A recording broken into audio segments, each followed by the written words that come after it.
Hi, this is Alex from Groovy Entertainment. Today we got another book on tape to play for you. Today's book is Dick Tracy, Everything Comes Up Blank for 1990. So let's get started.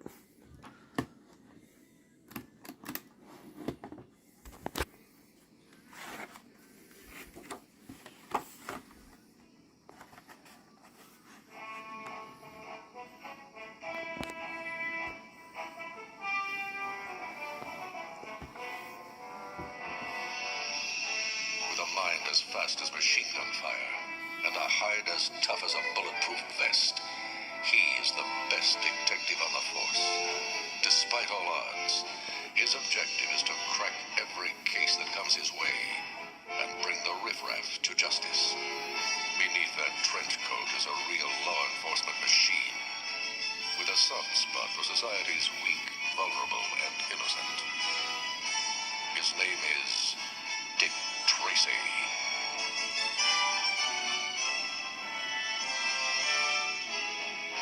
When gang lord Lips Manless turns up in a cement suit, a trail of walnut shells leads Detective Dick Tracy straight to rival gangster Al Big Boy Caprice. A sapphire earring at the scene of the murder points to Lips' former mistress, the glamorous Breathless Mahoney, as Tracy's key witness. The beautiful singer, now Big Boy's property, won't testify. Meanwhile, the famed detective and his girlfriend, Tess Trueheart, have taken in a streetwise orphan named the Kid.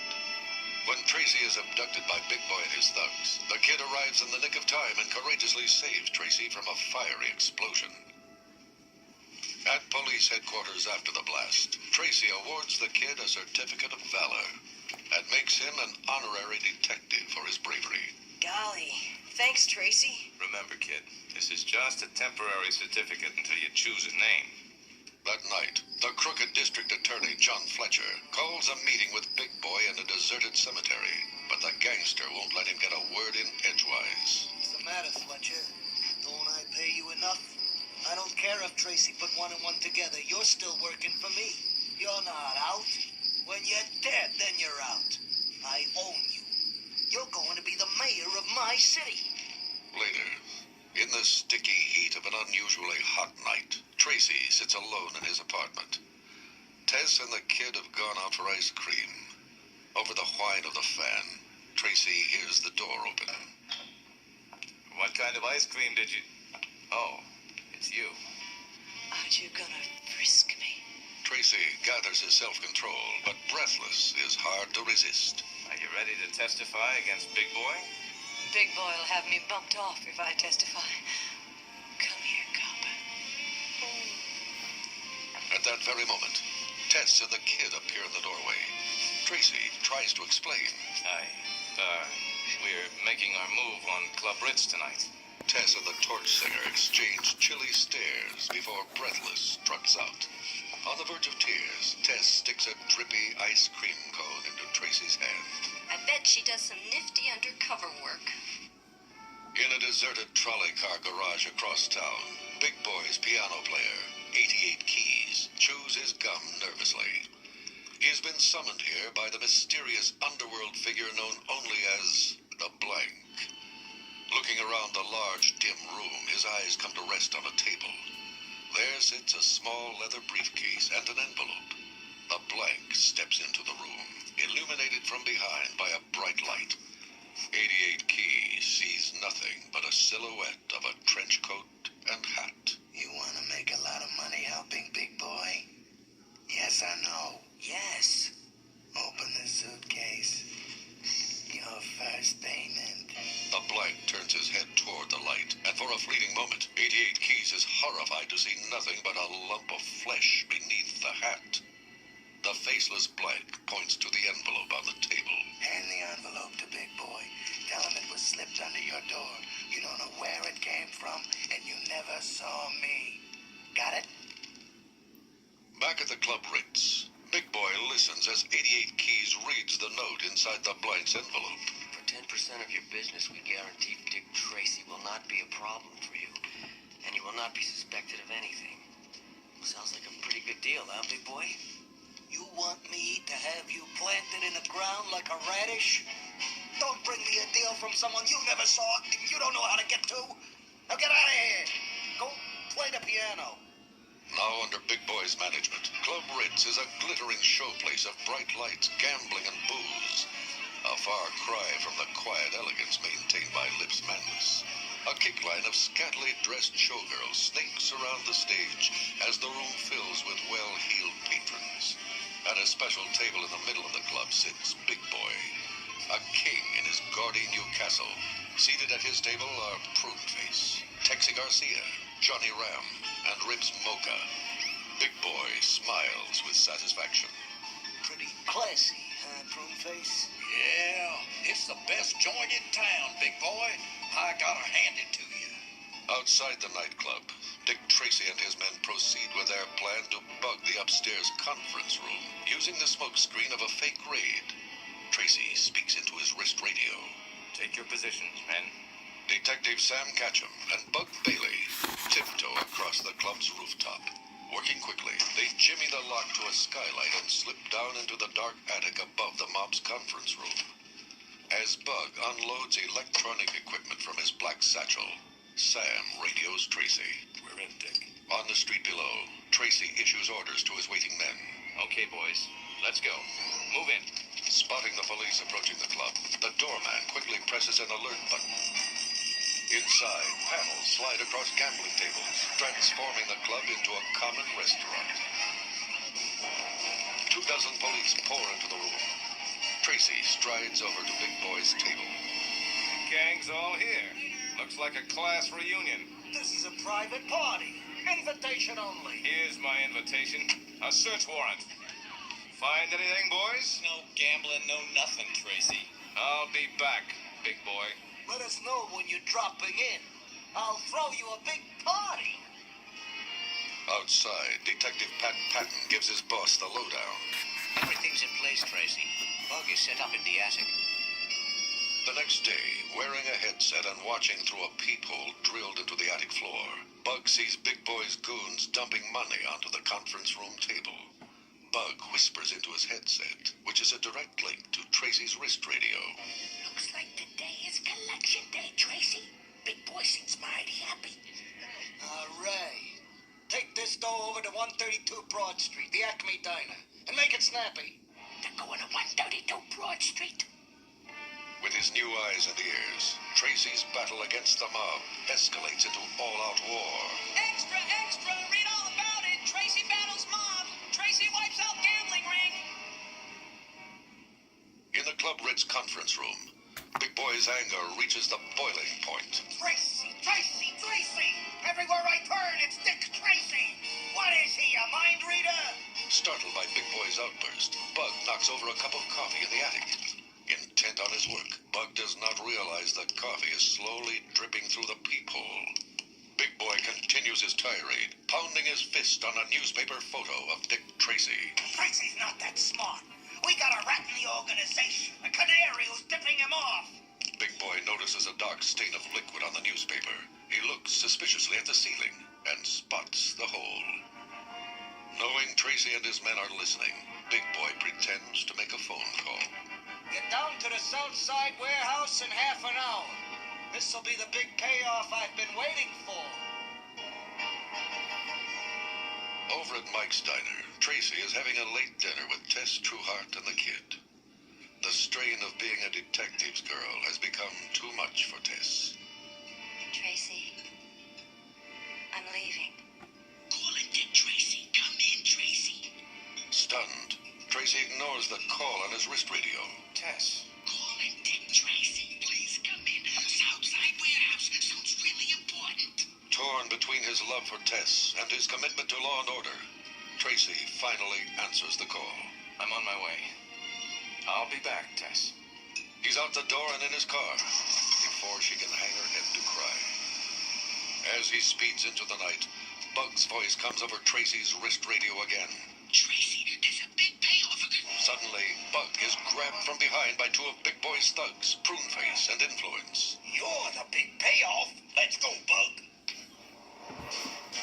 Tracy arrives at the deserted warehouse just as Pruneface and Influence are giving Bug a cement bath. The gangsters spot him and open fire. But Tracy has tricked them by hanging his coat and hat on a broom and bucket. The two thugs turn just in time to catch Tracy helping Bug escape his doom. Pruneface aims his gun at the detective. All right, smart guy, this is it. Suddenly, a shot is fired. Pruneface falls to the ground, stone dead. The killer stands nearby. It is the mysterious Blank. Influence scurries off into the night, and before Tracy can recover from the shock of seeing this faceless creature, the Blank is gone. Influence makes straight for Club Ritz and recounts the night's strange happenings to Big Boy, who is not pleased. All right, that's enough. I want them dead, both of them, Tracy and this no-face guy. Did you punks forget how to kill people? I want Dick Tracy dead. Meanwhile, Tracy drives back to Mike's diner, where he finds a police officer waiting with the kid. Where's Tess? Visiting her mother.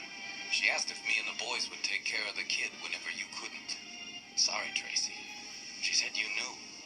His heart in his throat, Tracy sits down at the counter and orders a cup of coffee. The kid takes a seat next to him and they look at each other, both realizing that someone very important is gone from their lives. In the back of Big Boy's limousine on a midtown street, 88 Keys once again tries to convince the crime boss to accept the Blank's offer. Big Boy pulls an envelope stuffed with money out of his pocket and hands it to the piano man. Okay, you got a deal. Tracy is yours. Across town, a flashlight beam crisscrosses the walls of Tracy's apartment. The Blank searches the detective's desk, finding a canceled check and a grocery list among the cluttered mass of lab reports and mugshots. The mysterious intruder pockets them and leaves. In a tree-lined suburb outside the city, Tess sits at a kitchen table while Mrs. Trueheart checks the muffins in her oven. Of course he'd never take a desk job, Tess. Dick Tracy is torn between love and duty. It takes a lot of understanding to love a man like that. Her mother's wisdom suddenly clears away Tess's confusion and sorrow. She realizes that her place is with the two people who need her most, Tracy and the kid. Mother, can I put some muffins in a paper bag? I'm going back tonight. Back in the city, the light from a single window shines from a printing shop. Inside, 88 Keys stands over an old man wearing a dirty green visor. He studies Tracy's grocery list and canceled check with his jeweler's eyepiece. This should be easy. Okay. In Tracy's handwriting, write this. District Attorney Fletcher, I have evidence that will destroy you. Bring $10,000 to room 429, Midway Hotel. Later that night, Tess stops off at the greenhouse where she works to check her inventory list before heading over to Tracy's apartment. Without warning, the Blank grabs Tess from behind.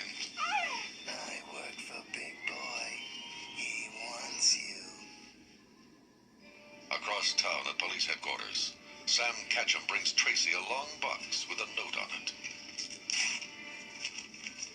Dear Dick, we really should talk this out. Please come over to the greenhouse as soon as you can. I'll wait for you. Love, Tess. Boys, watch the kid, will you? I gotta go. Arriving at the greenhouse, Tracy finds himself alone. Only music from a radio and a sack of muffins on the floor tells him that someone has been there. As he breathes in the sweet smell of the flowers surrounding him, he feels a slight weakness in his knees and sits in a chair. All of a sudden, the lights go out. The music crackles and fades from the radio speaker, and it is replaced by the raspy whisper of the Blank. Relax, Tracy. Just a little gas to put you to sleep. It won't kill you. It won't even hurt.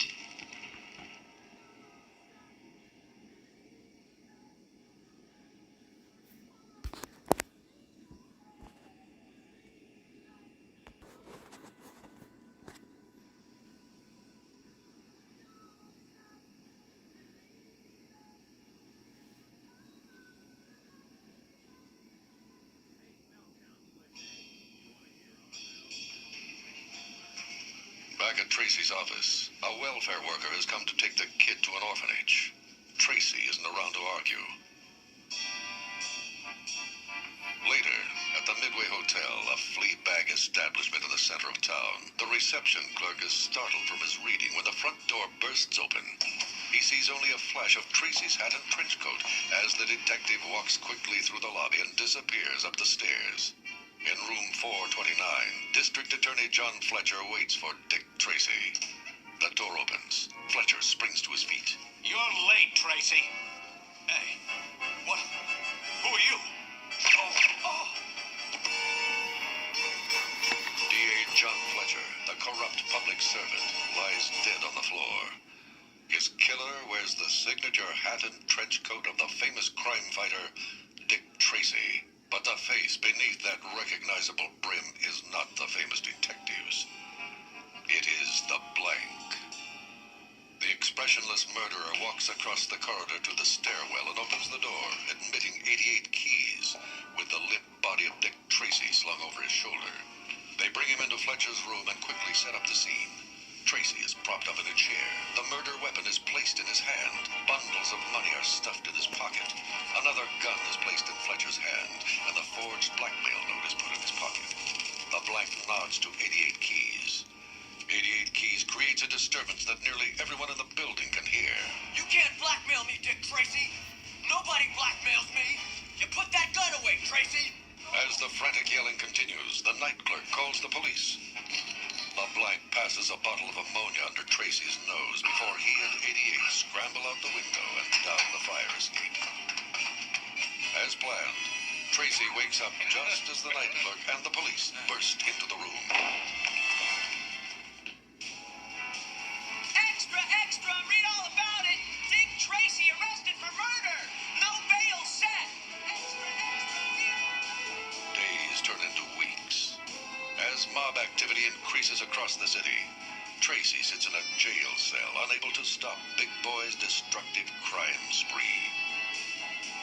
On the day he's scheduled for transfer to county jail, Tracy is allowed a visit from the kid. Why would somebody kidnap Tess and not even ask for ransom? If I could just get back on the street. Don't worry, Tracy. She's alive. She's gotta be. Hey, I got my permanent certificate of valor the other day. Oh? I thought you had to pick a name. I did. Here, take a look. Dick Tracy Jr.? 2 hours later, the famous crime fighter is led to a waiting squad car bound for county jail.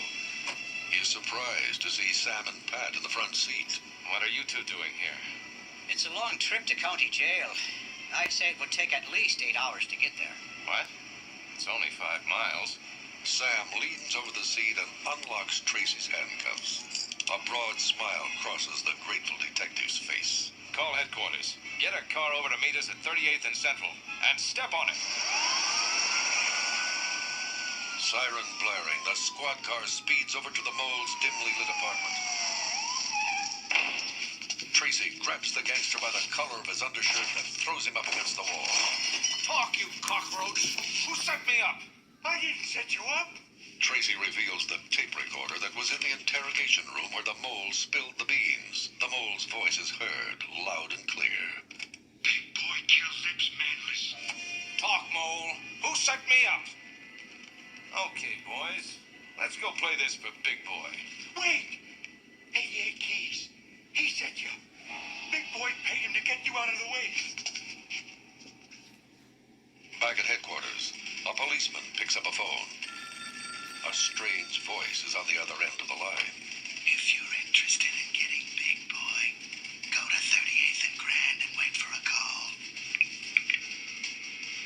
Hey, hold on. 38th and Grand? That's the Club Ritz. In the main room of Club Ritz, New Year's Eve festivities have begun. A phone is brought to Big Boy, who sits surrounded by gangsters and their bodyguards. Big Boy here. How long's it been since you looked in your attic, Big Boy? Who is this? Hey, Flat Top, better take a look upstairs. Something's fishy. Meanwhile, Sam parks the squad car across the street from the club. Okay, Sam, you take the front. Pat and I are going to the roof. Inside, Flat Top rushes up to Big Boy. Boss, I think you better come up to the attic. With Flat Top leading, Big Boy races up the stairs to the attic where he discovers Tess Trueheart, bound and gagged. What's she doing here? I've been set up. Framed. Come on, sweet pea. Anybody shoots me, they shoot you. Tracy reaches the skylight above the attic just in time to see Big Boy and Flat Top lead Tess out the door. Thinking only of her safety, Tracy leaps through the skylight to the attic floor in a hail of splintered glass. On the street below, the police surround the building. Hiding in the back seat of a squad car, the kid scans the scene. When no one is looking, he sneaks out of the car and hides in the shadows. Back inside the club, Big Boy drags Tess into the second-floor conference room where a dozen hoods are gathered. Lock all the doors. Burn the record. Get the money. Break out the guns. Somebody set me up. They're gonna get me on kidnapping, a federal offense. Panic sets in. While Big Boy unlocks the safe and stuffs wads of money into his pockets, his gang breaks out machine guns and ammunition. They head downstairs where unsuspecting patrons are hoofing it up on the dance floor to one of the band's catchy tunes. Covering their weapons, the mobsters discreetly bolt the doors and take their positions at the windows. Outside, a bullhorn sounds, carrying Sam Catcham's voice through the walls of Club Ritz. All right, Big Boy. You and your men come out with your hands high. We know you have Tess Trueheart in there, and we've got the place surrounded. You can't escape. As patrons become frantic, the gangsters slip out a side door to the garage. They pile into the cars, hanging out the windows, guns ready for action. The drivers rev their engines. Big Boy and Tess climb into the back seat of the last car in line. All right, Flat Top, we're ready. Hit your horn. Now. The instant Flat Top lays on the horn, the cars streak in single file toward the garage door. But just as Flat Top lays his foot on the accelerator, Big Boy opens the back door and rolls out of the car with Tess. The first car in the line smashes through the garage door and the war begins. Headlights explode, glass shatters, tires blow. One by one, the escaping cars and their dangerous passengers are cut down by the police. With guests cowering under tables, Big Boy leads Tess through the club's main lobby and into the wine cellar. Following at a safe distance, Tracy steps cautiously into the cellar, but they've vanished. He sees the entrance of what appears to be a tunnel, but the door is stuck. On the other side, he hears the distant moan of a foghorn. It must lead to the river.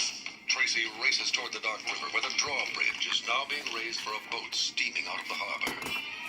He spots Big Boy and Tess emerging from the opening of a large drain tunnel.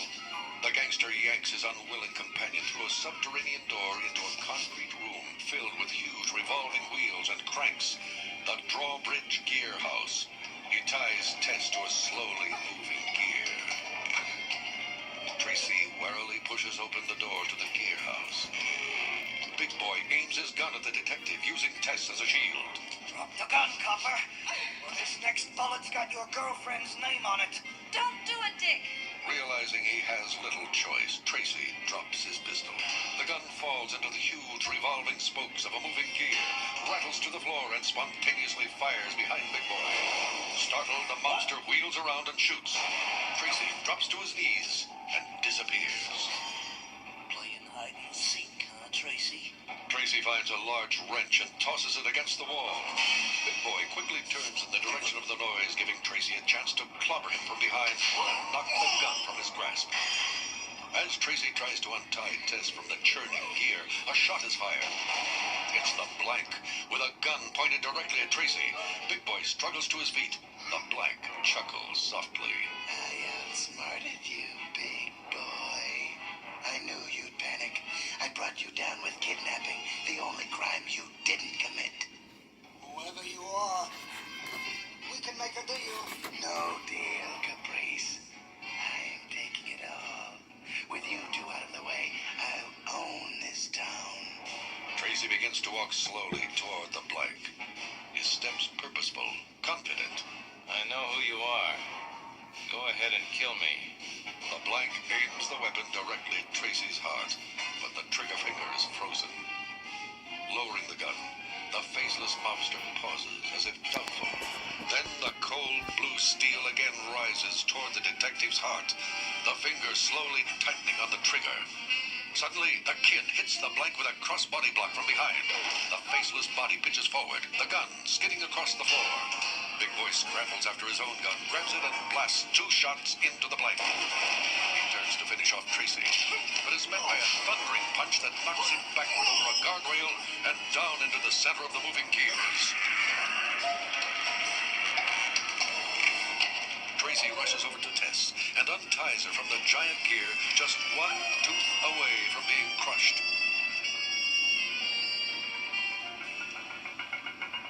Tess embraces her hero as a cruise ship full of New Year's merrymakers passes under the bridge outside. I knew you'd find me, Tracy. The detective crosses the room and kneels beside the still form of the blank. Removing the wide-brimmed hat, his fingers find the edge of a mask, which he tenderly removes. From beneath the featureless mold cascades the blonde tresses of a woman Tracy always felt was more than she seemed. Breathless Mahoney. Call an ambulance, Tess. Tess stares at Breathless for a moment before she and the kid hurry away to find a telephone. Propping Breathless up in his arms, Tracy sees the hint of a smile on her beautiful lips. You were right. I couldn't squeeze the trigger. It was a remarkable plan, Breathless. You almost pulled it off. The city would have been yours. Yeah. My only mistake was you. Tell me the truth, Tracy. Could it ever have happened between us? It came darn close. Breathless smiles again. She looks almost peaceful. With a nearly lifeless hand, she pulls Tracy's face close to hers and kisses him. Then her hand, grown suddenly cool, falls away from his cheek. Shaking his head sadly, Tracy lays Breathless gently onto the floor.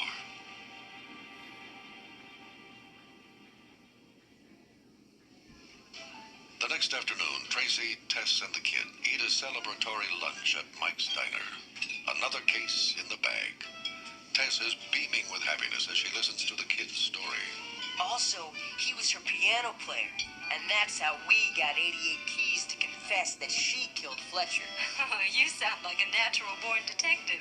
I'm gonna be the greatest detective who ever lived. Tracy takes a small box from his pocket and hands it to the kid. You may be too smart to need this, but I'd like to give it to you anyway. The kid tears open the box and gasps. It's a small wrist radio. As he examines his new possession, Tracy turns his attention to Tess. Tess, I've been thinking. It's time you and me got, well, you know. Dick Tracy, are you asking me to marry you? Well, yeah, As if on cue, Pat's voice booms over both wrist radios. Calling Dick Tracy. Calling Dick Tracy. Robbery in progress. Metropolitan Bank. The kid leaps from his chair and dashes for the door. Instinctively, Tracy rises, takes 2 steps, then turns back to Tess. What are you waiting for, Tracy? A nice safe desk? Tess, you're 1 in a million. Tracy tosses her a small jewelry box, then heads for the door. Opening it, Tess finds a diamond ring. Outside, Dick Tracy's car streaks through the city toward the scene of another crime.